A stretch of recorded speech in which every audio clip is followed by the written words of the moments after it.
Welcome students. आज हम लोग अपना पहली क्लास शुरू कर रहे हैं। आप सबको एक बार फिर से मेरी तरफ से स्वागत है। और हम लोग जो क्लास शुरू करने जा रहे हैं बच्चों, वो क्लास है आप लोगों की स्पेशली एपीएस की एंड ऑडिटर्स की, जिसमें कि हम लोग बात करेंगे जो भी कंप्यूटर पोर्शन है उस पर। तो मैं आपको पहले अपनी तरफ से एक पूरा इंट्रो दे दूं कि क्या क्या हम लोग क्या मेथड यूज करेंगे, किस तरीके से हम लोग क्लासेस लेंगे और आपको क्या पढ़ना है क्या छोड़ना है। प्रैक्टिकल वाले पोर्शन में आप लोगों को किस तरीके से ज्यादा ध्यान देना है। बिकॉज अगर आपने कंप्यूटर का प्रैक्टिकल पोर्शन अच्छे से कर लिया तो थ्योरी पोर्शन तो बहुत ही नॉमिनल है। आप में से बहुत सारे बच्चे इस चीज को लेकर डाउट हो जाता है या कंफ्यूज हो जाते हैं कि सर हम लोग थ्योरी पढ़ें पहले या प्रैक्टिकल या फिर एमसीक्यू लगाएं।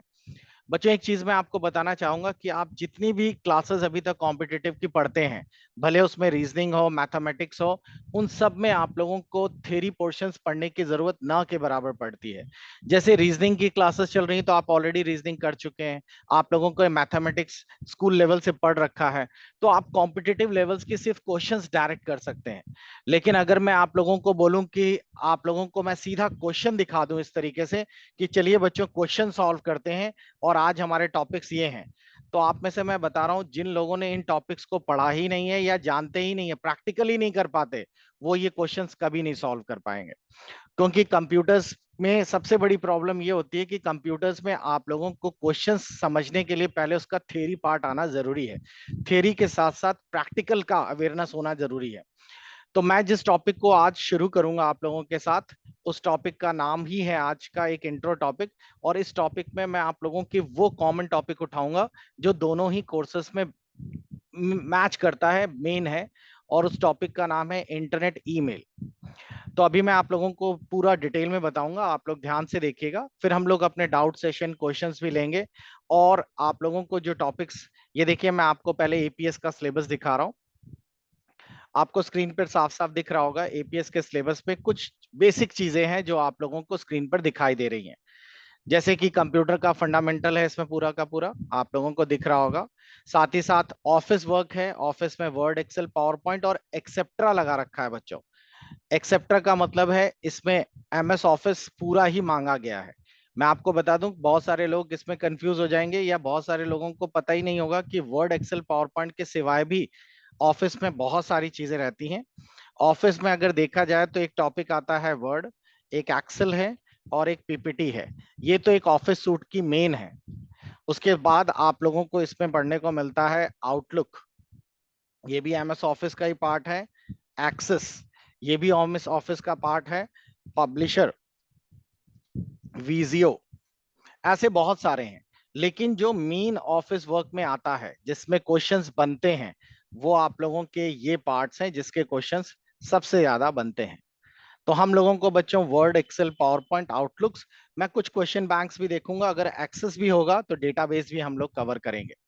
तो ये तो टॉपिक्स हो गए आपके ये। नेक्स्ट इसमें जो सबसे इंपॉर्टेंट है वो है कि आप लोगों का और डब्ल्यू और साथ ही साथ जो बेसिक है, basic in the sense internet surfing जिसे कहते हैं, जिसमें आप लोगों को रिजर्वेशंस कैसे करना है, साथ ही साथ आप लोगों को सर्च इंजन कैसे काम करता है, कुछ फेमस साइट क्या है, वो सब कैसे काम करती हैं, उनके बारे में हम लोग डिस्कस करेंगे। जो टॉपिक अभी मैं आप लोगों के लिए उठाने जा रहा हूं वो ईमेल है। ईमेल के बारे में हम लोग सब पढ़ेंगे क्योंकि ये एक बहुत ही कॉमन टॉपिक है।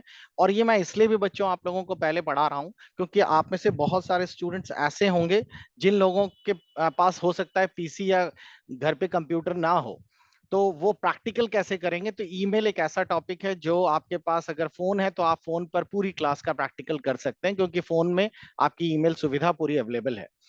इसमें उसके बाद फिर से दिया गया है प्रेजेंटेशन टूल। आप हम लोग प्रेजेंटेशन टूल्स के बारे में यानी कि पावर पॉइंट के इन टूल्स के बारे में और अच्छे से सीखेंगे। आपने ऊपर देखा गौर से, इन्होंने पावर पॉइंट यहाँ पर भी दिया और अलग से वर्किंग प्रेजेंटेशंस एक अलग से टॉपिक ऐड किया है। इस प्रेजेंटेशन टूल्स में भी अगर आप देखें तो इसमें उन्होंने साफ साफ दिया है कि पावर पॉइंट पीडीएफ वगैरह कैसे बनाते हैं, डिफरेंट स्टाइल्स और एनिमेशन, यानी कि एक सेपरेट टॉपिक ही जोड़ दिया है पावर पॉइंट का। नेक्स्ट अगर आप थोड़ा सा नीचे ड्रॉ करें तो ये पार्ट जो आपके एपीएस का है ये प्रैक्टिकल पोर्शन है। और इस प्रैक्टिकल पोर्शन में आप लोगों को कंप्यूटर्स में जितना भी ये थ्योरी वाला पोर्शन है वो सारा प्रैक्टिकल में शिफ्ट कर दिया गया है। आप देख पा रहे होंगे कि ईमेल टॉपिक ही प्रैक्टिकल का सबसे पहला टॉपिक है। इंटरनेट सर्फिंग है पूरी पूरी, साथ ही साथ ऑफिस वर्क है पूरा, और एक्सेल के फॉर्मूलाज और ये सारी चीजें हैं। तो ये तो बात हो गया एपीएस का। ऑडिटर को भी ले लेते हैं। ऑडिटर के उसमें अगर आप लोग चेक करें तो ऑडिटर के सिलेबस में भी आपको मैं दिखा दूं कि आपके पास मैक्सिमम पोर्शन जो ऑडिटर का आया है वो सेम इसी तरीके का आपको देखने को मिलेगा। ये रहा ऑडिटर का। और आप लोग देखें तो इन्होंने स्टेप बाय स्टेप ना करके पूरा का पूरा एक कॉमन पार्ट बना दिया गया है। इसमें अगर आप देख पा रहे होंगे कि इस कोर्स में पूरा पूरा उन लोगों ने दे रखा है वही कंप्यूटर का fundamental, hardware software operating system, email, social networking. और साथ ही साथ देखा जाए तो आपका ये सारा चीजें सेम है, बस दो चार टॉपिक्स जो बदल गए हैं जो नहीं है उसमें, जैसे future skills and cyber security, ये आपको उस पर नहीं मिलेगा। साथ ही साथ आर्टिफिशियल इंटेलिजेंस, बिग डेटा और डीप लर्निंग मशीन, इतना टॉपिक अगर मैं छोड़ दूं जितना मैंने अभी मार्क किया है, बाकी ए टू जेड सब कुछ सेम है, सेम कॉमन टॉपिक्स है, सेम सब कुछ आपको वैसा ही मिलेगा। तो इसीलिए हम जो कॉमन टॉपिक्स हैं बच्चों पहले इसको कवर करेंगे। मैं पहले आप लोगों को कंप्यूटर पे करके हुए थ्योरी प्रैक्टिकल साथ में कराऊंगा। उसके बाद हमारे पास जो सेशंस बचते हैं उसमें हम लोग सारे एमसीक्यूज भी सॉल्व करेंगे, हर टाइप की वेराइटीज ऑफ एमसीक्यूज। आप में से कुछ बच्चों की क्वेरी पीछे बैकग्राउंड में चल रही है, मैं देख रहा हूँ, जैसे किसी की साउंड की इश्यूज है कुछ, तो मैं आप में से सजेस्ट करूंगा कि क्लास में जो भी थोड़ा सा सेंसिबल बंदा है वो नीचे चैट सेक्शन पे जाकर उनकी हेल्प कर दे, ताकि मैं डिस्टर्ब ना हो अपनी क्लासेस में कि कैसे करना है। कई लोगों की क्वेरीज आ रही हैं कि वॉइस नहीं आ रही इत्यादि, तो आप लोग बता दें उनको कि किस तरीके से चैट सेक्शन पे जाकर कि ऐसे एक्टिवेट करते हैं। चलिए बच्चों, अब हम लोग कुछ क्वेश्चंस पहले ले लेते हैं, फिर मैं आपको आज के टॉपिक के बारे में बताऊंगा। मैं आपको बता दूं कि ये क्लास हमारी 1-to-1 कम्युनिकेशन पर बेस्ड है। हम जूम मीटिंग का इस्तेमाल कर रहे हैं और जूम मीटिंग में फ्री सेशंस में 40 मिनट्स का टाइम वेरिएंट होता है। आप 40 मिनट्स तक हम लोगों की ये नॉन स्टॉप मीटिंग रहती है। उसके बाद जूम क्लोज होता है, 10 मिनट का गैप लेता है और उसके बाद फिर कंटिन्यू करता है। ये मैं इंस्ट्रक्शन पहले ही इसको दे देता हूँ कि हम पढ़ाते हुए इतना लीन हो जाते हैं कभी कभार कि 10 मिनट के बाद अचानक क्लास बंद हो जाती है, ध्यान नहीं रहता। तो आप उसके बाद 40 मिनट के बाद फिर 10 मिनट का पॉज रहेगा और फिर आप लोग अपनी क्लास आगे कंटिन्यू करेंगे सेकंड शिफ्ट में। क्लास की टाइमिंग के लिए भी मैं बता दूं, आप लोगों का जो चैट है, जो मैं आपको बता दूं, ये जैसे आज आप लोग ज्वाइन किए हुए हैं, आप लोगों के चैट सेक्शन पे आपको जाना होगा। आपके सभी जो ऐप में अगर आप देखें तो ऐप में नीचे देखिएगा बॉटम पे एक चैट ऑप्शन आपको दिखाई देगा। चैट ऑप्शन में आप लोगों का एपीएस वाला और ऑडिटर का पूरा कोर्स है आपको वहां दिखेगा। इस कोर्स में सबसे ऊपर ही मैं पिन कर देता हूं आपकी जो भी क्लास होती है, टाइमिंग होती है। तो जब कभी आप लोग चैट पे आए तो आप लोग एक बार अगली क्लास कब है वो पूरी जानकारी आपको सबसे टॉप पे पिन पर ही मिल जाएगी। तो आप देख पाएंगे यहाँ पर चैट रूम का लिंक और सारी इंफॉर्मेशन टॉप में ही आ जाती है।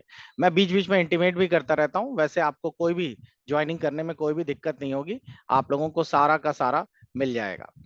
तो आप लोगों को ये पूरा का पूरा पोर्शन अवेलेबल रहता है, बस आप लोगों को ये ध्यान रखना पड़ता है कि हाँ, एक चीज और, मैं आप लोगों से एक रिक्वेस्ट भी करूंगा कि क्लास में बहुत सारे लोग हैं, ये चैट रूम आपका इसलिए बनाया गया है ताकि आप लोग अपने डाउट सेशंस, अपनी कोई प्रॉब्लम्स आपस में भी डिस्कस कर सकें। और मैं भी चैट रूम में कंटिन्यू देखता रहता हूँ, मॉनिटरिंग करता रहता हूँ। अगर कोई प्रॉब्लम या इश्यूज है तो मैं उस पर भी डिस्कशन करता हूँ, लेकिन अननेसेसरी चैट ना करें ताकि क्लास की डिग्निटी खराब ना हो।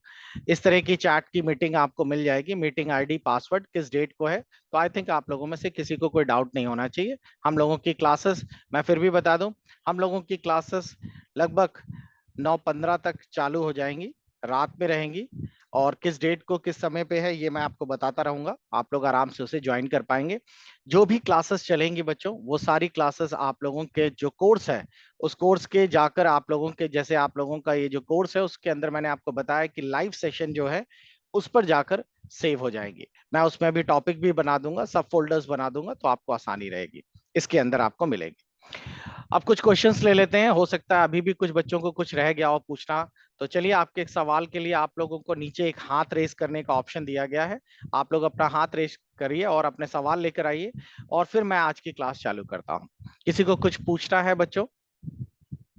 अगर आप कंफर्टेबल हैं तो ही आप लोग अपना कैमरा ऑन करें, अगर नहीं जरूरत है, ऐसा कोई वो नहीं है कि कैमरा ऑन होना चाहिए।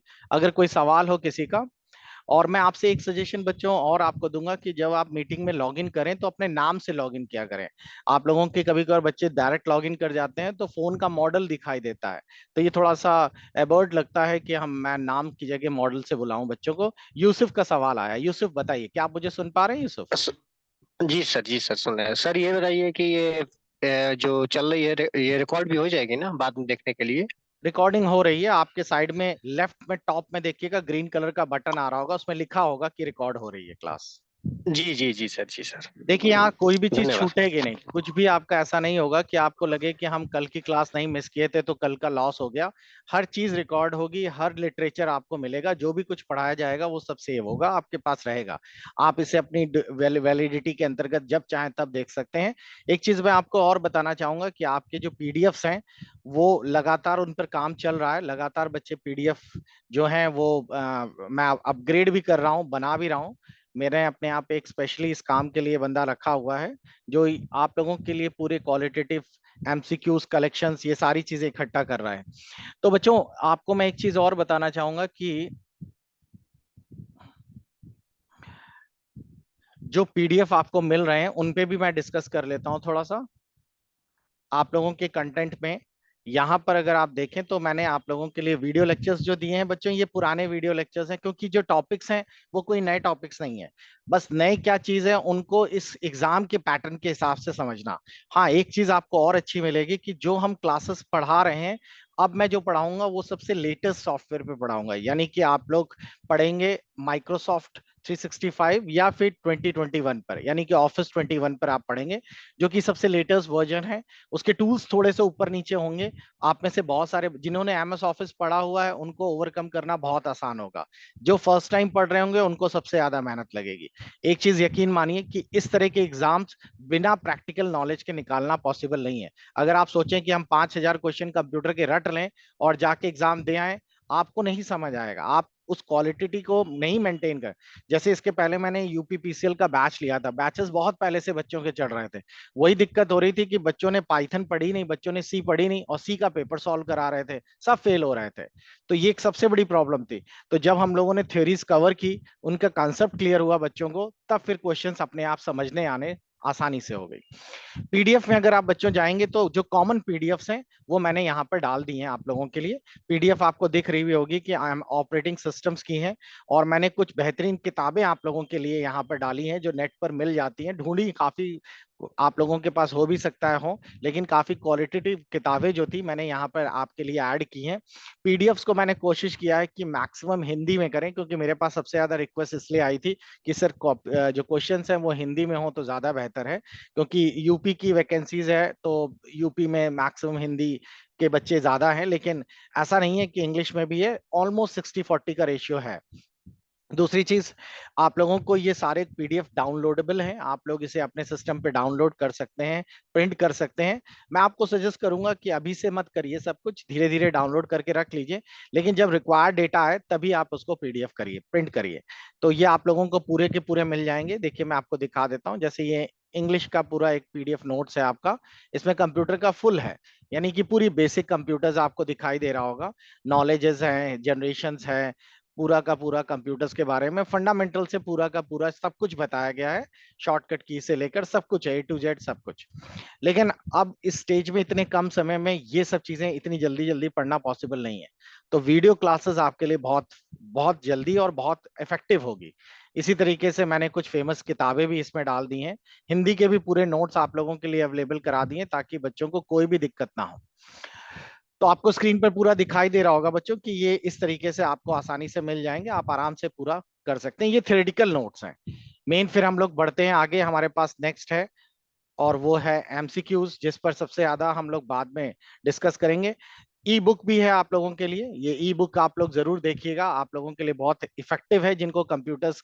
और ये जो कोर्स आप बच्चों करेंगे ये सिर्फ इस टॉपिक पे नहीं, कंप्यूटर से जुड़ा हुआ सभी टॉपिक्स कवर करेगा, जितने भी अलग अलग वैकेंसीज आती हैं सब पर। ये एमसीक्यूज हैं बच्चों। ये एमसीक्यूज आप लोगों को मिल जाएंगे यहाँ पर, अलग अलग हैं, आप देख पा रहे होंगे, हिंदी इंग्लिश सभी में है, ये लैंग्वेजेस में दोनों। आप लोगों को अच्छा खासा कलेक्शंस मिलेगा एमसीक्यूज। एमसीक्यूज तो इतने हो गए हैं कि 5,000 प्लस एमसीक्यूज काम हो रहा है। तो आप लोगों को उसके लिए बेफिक्र रहिए। एमसीक्यूज की पूरा मतलब पूरी की पूरी किताबें हैं एमसीक्यूज पर भरी हुई। आप लोग आराम से देख पा रहे होंगे कि ये पूरी की पूरी किताबें एमसीक्यूज पर मिल जाएंगी आप लोगों को।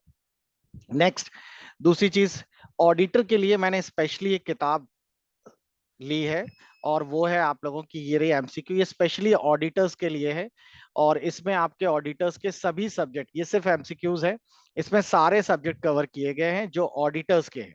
ऑडिटर्स के जितने भी आपके बैंकिंग हो गई, अकाउंट्स हो गई, फाइनेंस हो गया, वो सभी कुछ, और कंप्यूटर तो है ही है। तो आपके लिए स्पेशली ये किताब अलग से बनाई गई है। चलिए कुछ और क्वेश्चंस आ रहे हैं बच्चों के, पूछ लेते हैं। अगला सवाल मेरे पास आया है बच्चों, आपका सवाल पूरा हो जाया करे तो हाथ नीचे कर लिया करिए। राहुल का सवाल है, राहुल बताइए।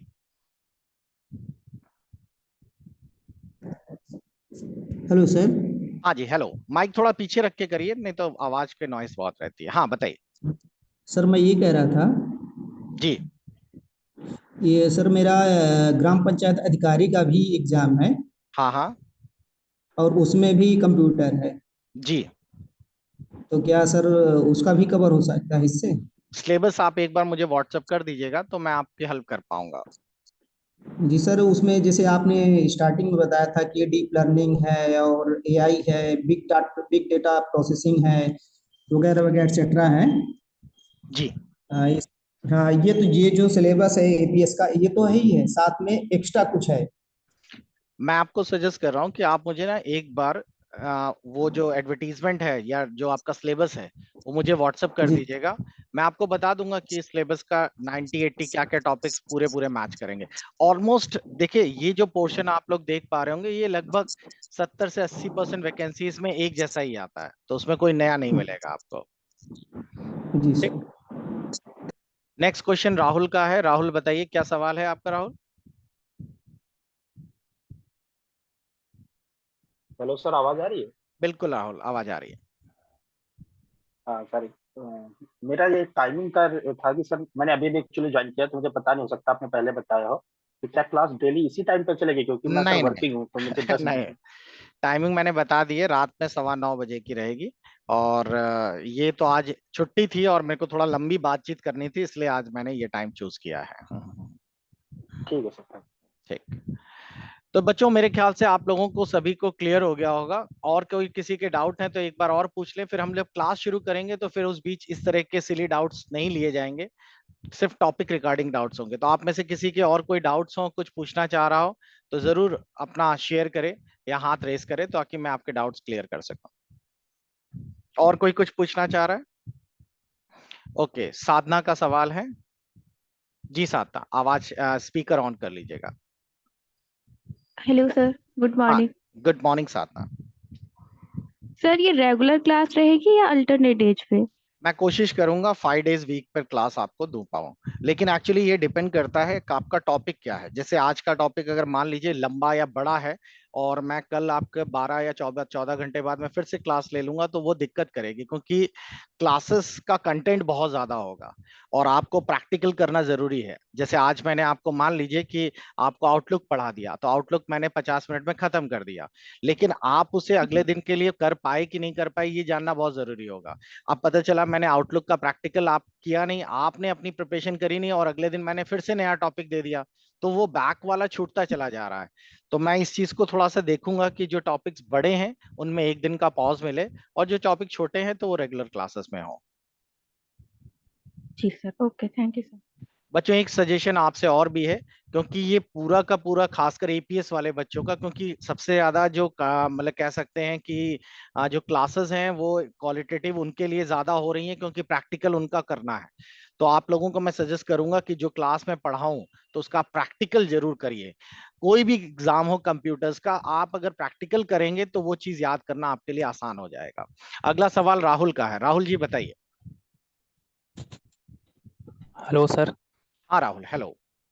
आवाज आ रही है सर? बहुत अच्छे से। Good morning sir. Good morning.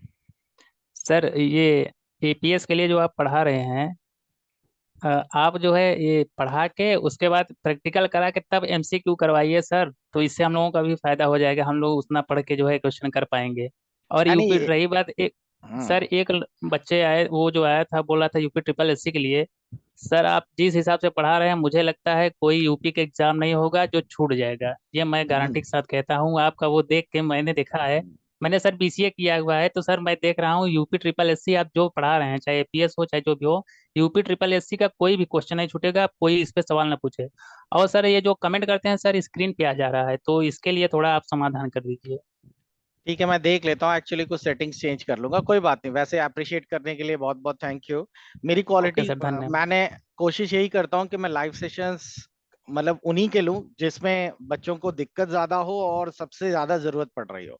APS की जो वैकेंसीज आई इसमें मेरे को लाइव सेशन लेने की इसलिए डिमांड पड़ी क्योंकि इस वैकेंसी में प्रैक्टिकल जुड़ गया था और उसी बीच ऑडिटर भी आ गया, दोनों का सिलेबस 19-20 एक था। तो हमने ये एक अच्छी अपॉर्चुनिटी भी थी क्योंकि मैंने लगभग एक साल से कोई लाइव सेशन क्लासेस नहीं ली है, कंटेंट ऑलरेडी अवेलेबल था। और काफी दिन से भी मैं कोशिश कर रहा था कि किस बैच से चालू करूं, तो बस सब कुछ एक साथ हो गया, तो ये बढ़िया रहा। और चलिए, अच्छा है, पॉजिटिव वाइब्स है मेरे लिए। तो बच्चों चलिए क्लास शुरू करते हैं। और बीच में कुछ क्वेश्चंस भी हैं, क्वेश्चंस काफी सारे होते चले जा रहे हैं, तो मैं आपको सजेस्ट करूंगा कि थोड़ा सा धैर्य दीजिए, थोड़ा सा टाइम दीजिए। मेरी क्लासेस के बाद में आप मेरे व्हाट्सएप पे भी अगर कुछ क्वेरीज हैं तो डाल सकते हैं। और बाकी अपना अगर आप कॉल भी करेंगे तो कोई दिक्कत नहीं है, एक मतलब कि थोड़ा सा ऐसे ही कॉल किया करिए 11-12 के आसपास, तो मैं थोड़ा फ्री हो जाता हूँ तो मैं आपसे कम्युनिकेट कर पाऊंगा। तो चलिए बच्चों, आज की थोड़ी सी क्लास ले लें ताकि आपको पता चल जाए कि सिलेबस का कंटेंट कैसा है। ध्यान रखिएगा, क्लास 40 मिनट्स के बाद रिवाइज होगी। आज हम लोग लगभग 1.5 से 2 घंटा पढ़ने वाले हैं, तो आप लोग अपनी कमर कस लें और देखिए क्या क्या पढ़ना है। आप में से क्लासेस के बीच बीच में जिनके डाउट्स होंगे तो मैं टाइम दूंगा बच्चों आप लोगों को, आप उसी बीच हाथ रेस करिएगा, क्लियर। और अगर आपको बीच में कोई भी प्रॉब्लम आए तो आप बीच में इंटरप्ट मत करिएगा, आप हाथ रेस करिएगा, मैं आपका स्पीकर ऑन करूंगा और फिर आप लोग क्लास शुरू करेंगे। तो चलिए शुरू करते हैं जय हिंद से। और आप सबको एक बार फिर से सभी का स्वागत है। आज हम लोग बात करेंगे अपने कंप्यूटर्स पे कैसे किस तरीके से शुरुआत करते हैं अपने ईमेल और इंटरनेट पर।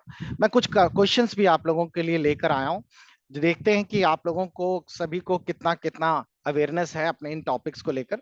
सबसे पहली चीज तो आप लोगों को, अच्छा, मैं जो सवाल आपसे पूछूंगा बच्चों, वो सवाल अगर जनरल सवाल होगा तो आप लोग सभी लोग बोलेंगे नहीं, उसके लिए आपके नीचे चैट सेक्शन दिया हुआ है, आप उस चैट सेक्शन पर टाइप करेंगे ताकि क्लास डिस्टर्बेंस ना हो और मेरे को सभी के आंसर्स भी पता चल जाए। तो बच्चों, इंटरनेट पर काम शुरू करने के लिए सबसे पहले हम लोग आज के टॉपिक पर शुरुआत करेंगे ईमेल से। इंटरनेट पर ईमेल क्या है, कैसे काम करते हैं, इसमें बहुत सारे टॉपिक्स हैं। ईमेल एक बहुत बड़ा टॉपिक है और इस टॉपिक में हमें बहुत सारी छोटी छोटी चीजें पढ़ने को मिलने वाली है। तो सबसे पहले तो हम लोग इंटरनेट पर, मैं आज आपको एक ईमेल आईडी भी बना के दिखाऊंगा, आप भी, बट नेचुरल आप में से 100% लगभग सभी को आता है, लेकिन फिर भी आप लोग सीखिए कि क्या क्या चीजें जरूरी है, क्योंकि वही डमी ईमेल आईडीज मैं यूज भी करूंगा। अगर मैं यहाँ से कहूँ कि चलिए ईमेल मेरे पास है और उसके आगे से चालू करते हैं तो वो थोड़ा सा 20 से क्लास हो जाएगी। तो मेरे पास एक ब्राउजर है, इंटरनेट पर ब्राउजर के बिना काम करना पॉसिबल नहीं है, आपको स्क्रीन पर दिख रहा होगा। ये मैंने गूगल क्रोम एक ब्राउजर खोल रखा है और इस क्रोम पर ही मैं काम करूंगा। आप लोग चैट सेक्शन में जल्दी जल्दी टाइप करके बताइए आप लोग कौन कौन से फेमस ब्राउजर्स के नाम जानते हैं, चैट सेक्शन पे टाइप करिएगा। ये गूगल क्रोम जो आप देख रहे हैं, आप लोग अपनी ईमेल आईडी इस पर भी बना सकते हैं, किसी पर भी ब्राउजिंग कर सकते हैं। साथ ही साथ आपको नीचे ओपेरा और मॉर्जिला भी है, आप इस पे भी बना सकते हैं, टाइप कर सकते हैं, ब्राउजर के लिए यूज कर सकते हैं। और साथ ही साथ जो iOS यूजर है उनके लिए सफारी भी है और भी ऐसे बहुत सारे ब्राउजर्स हैं। तो ये ब्राउजर्स का मेन काम होता है हमारी जितनी भी इंटरनेट बेस्ड फाइल्स हैं, जैसे कि आप में से कई लोगों ने आंसर्स भी देना शुरू कर दिया, बिल्कुल सही है।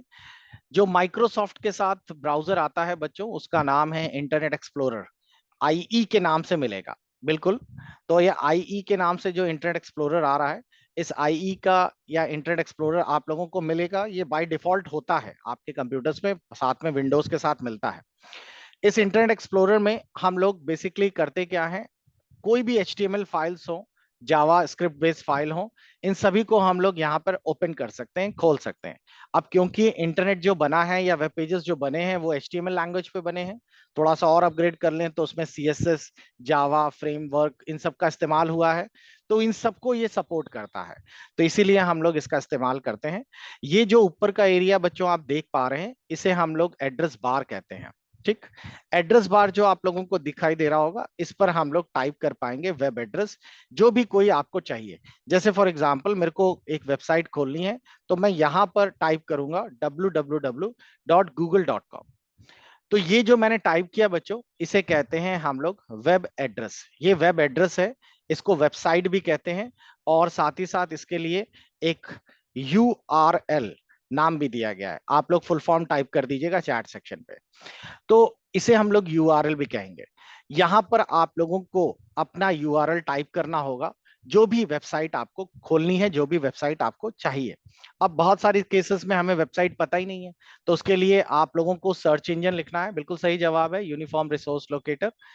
और आप लोगों को कोई यूं कहिए कि कोई वेबसाइट नहीं पता, तो गूगल पे आप लोग टाइप कर दिया करिए। गूगल आपके लिए सर्च इंजन का काम करता है। सिर्फ अकेला गूगल नहीं है, मैं आपको दिखाना चाहता हूं हमारे पास बहुत सारे सर्च इंजन्स हैं। और इनमें से मैं इसलिए मैं आपको जो पढ़ा रहा हूं ये कहीं ना कहीं से एग्जाम से जुड़ा हुआ है।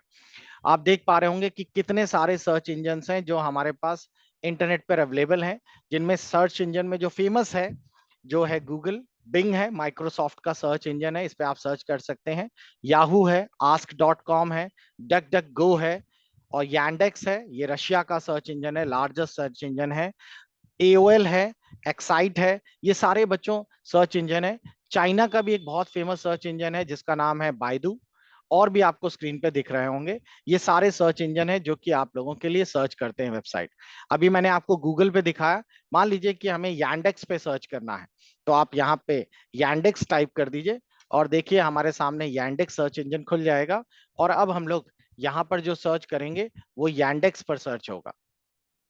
ठीक, ये इसने पहचानने से मना कर दिया, बोलता है कि आप कंप्यूटर हैं, तो हम जाओ तुमसे बात ही नहीं करेंगे यांडेक्स।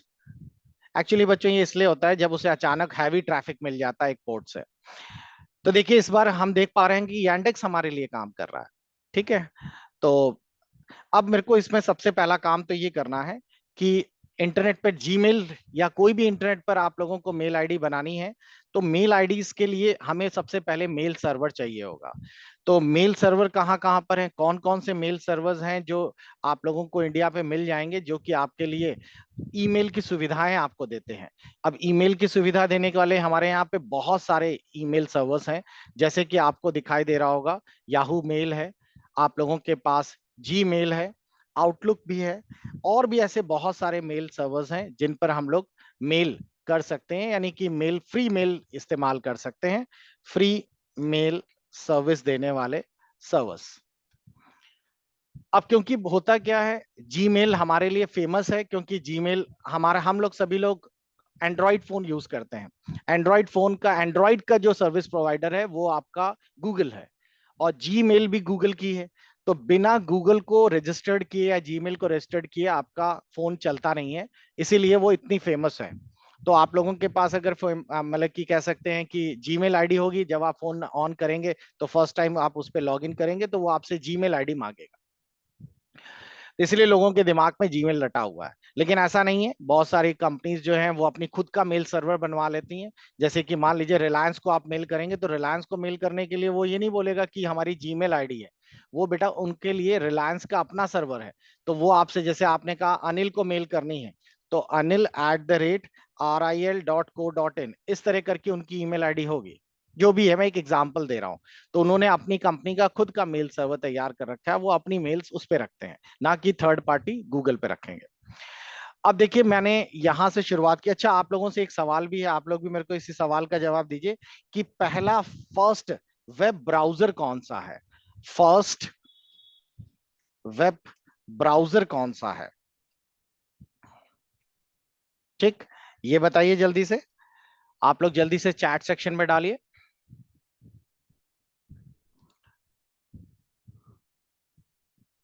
पहला वेब ब्राउजर कौन सा है, तुरंत डालने की हो रही है। अगर मैं आपको बताऊं कि फर्स्ट वेब ब्राउजर जो है जिस पर हम लोग फर्स्ट टाइम शुरुआत हुई थी, क्योंकि सवाल तो यही आने हैं, तो फर्स्ट वेब ब्राउजर किसी ने लिखा है, शशांक ने इंटरनेट एक्सप्लोरर नहीं है, ऐसा नहीं है।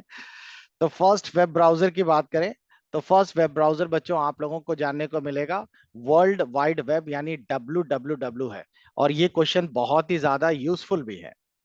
आप देखेंगे फर्स्ट वेब ब्राउजर जो है वर्ल्ड वाइड वेब का है, जिसको बनाया था टिम बर्नर ली में 1990 में। तो यहां से एक सवाल पैदा हो गया हमारा।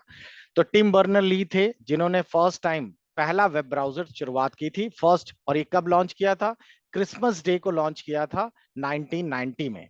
और इन्होंने ये प्रोग्राम किसके लिए बताया था? ये प्रोग्राम बनाया था CERN। CERN क्या है? ये एक न्यूक्लियर रिसर्च फैकल्टी है जिन्होंने ये शुरुआत की थी। इसमें दिखा भी है कि आप लोगों का ये बता दें कि टिम बर्नर ली ने ये तैयारी की थी। तो आप लोग इस चीज को ध्यान रखिएगा, टिम बर्नर ली 1990 ने फर्स्ट वेब ब्राउजर बनाया था WWW। और अगर आप देखें तो इसकी फोटोज भी साइड में दी गई हैं। ये पहला वेब ब्राउजर कुछ ऐसा दिखता था, आप लोगों को अगर दिखाएं, फर्स्ट वेब ब्राउजर जो था WWW वाला था, उसका अगर स्क्रीनशॉट यहाँ कहीं अवेलेबल हो तो आपको दिखाई देगा इस तरीके का, मतलब कि वो पूरी तरीके से टेक्स्ट बेस्ड था। और एक और क्वेश्चन उठता है कि first image based web browser जिसमें फोटोज शुरू हुई, first image based web browser क्या था? इमेज वेब ब्राउजर कौन सा था? तो मैं आपको वो भी बता दूं कि इमेज वेब ब्राउजर जो था उसका नाम था मोसैक। तो फर्स्ट इमेज वेब ब्राउजर जो था उसका नाम मोसैक था, ये रहा। और ये 1993 में रिलीज कर दिया गया था। Mosaic was produced by Marc Andreessen and Eric Bina. इन्होंने ये बनाया था, जो कि NCSA यानी कि national centre of super computing application में काम करते थे। तो ये आपके लिए इंपॉर्टेंट है, आपके लिए बेसिक जानना जरूरी है वेब ब्राउजिंग के बारे में। तो ये तो हमें क्लियर हो गया कि वेब ब्राउजिंग या वेबसाइट के लिए जो हम लोग ब्राउजर यूज करते हैं, ये किसने शुरुआत की थी। क्लियर? अब चलिए हम लोग आगे बढ़ते हैं। अच्छा, एक सेशन हम लोग रिवाइज मारते हैं, जल्दी से लौट के आइए। नेक्स्ट टॉपिक पर हम लोग फिर से कंटिन्यू करेंगे। 10 मिनट का पॉज होगा बच्चों, और फिर हमारी क्लास रिकंटिन्यू होगी।